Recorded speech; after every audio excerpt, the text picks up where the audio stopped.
How to generate Amazon affiliate link.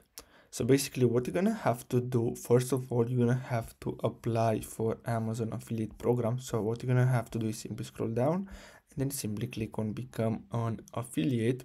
So after you sign up and create your affiliate account, what you're gonna have to do is simply go back to amazon.com, then simply choose what do you want to promote. So simply choose any of the available products and simply open the product page.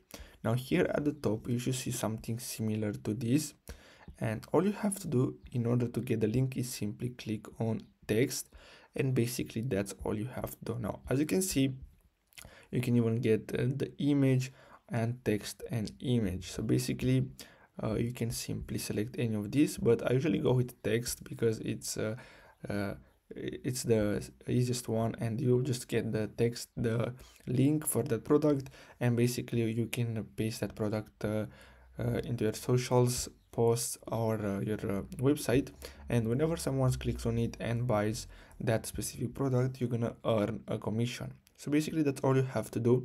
I really hope you found this video helpful. Don't forget to like and subscribe. Thanks for watching.